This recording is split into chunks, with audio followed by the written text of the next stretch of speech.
Na tayo na gawa na ako ng kaldero na paglulutuan ng aking cabbage at saka ito.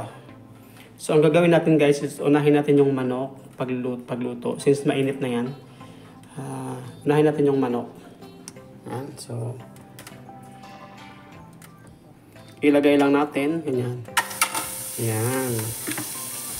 Yun na lang yung magluluto. Lagyan natin ng konting salt. May salt tayo dito.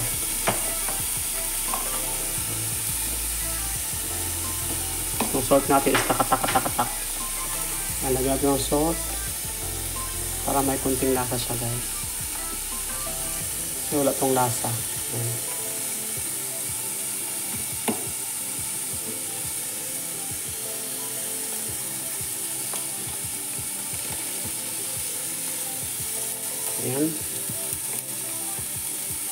Ayan, tapos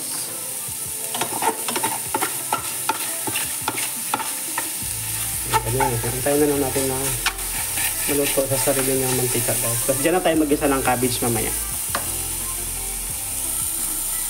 Ganyan ako. I-off mo.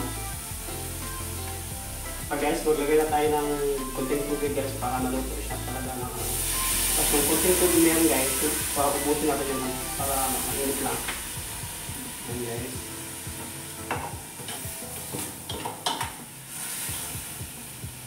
Ayan.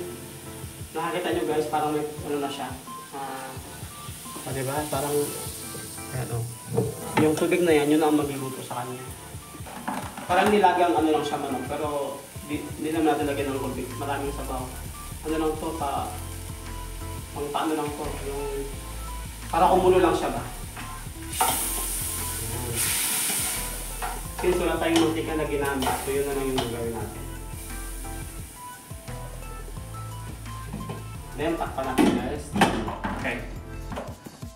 So, magsimula na tayo guys. Buksan na natin ang ating manok. Kung ano na nangyari dito. Ilapit ko ng dito guys. Ayan, may tubig pa sa guys. Nakita nyo guys, ayan. May konting tubig pa. So, ubusin na lang natin yun. Yung matuyo. Patuyo na lang natin. Pag matuyo na yan guys, siyempre yun na yun. Okay? So, ayan na guys. Kita na yung tuyong-tuyo na guys. So, ito, ilipat na natin sa ating plate. Ayan guys. So, diba? So, luto na yan siya guys. So, wala tayong mantika na nilagay dyan. Nakita naman naman ganyan kung luto ba talaga mantika dyan. Ang ginamit na natin is tubig, na maliit lang na tubig. Tapos, asin. Yun lang. Yun lang yung kaya natin mamaya. So, yan guys. Simula na luto sa aking cabbage. Okay? Good.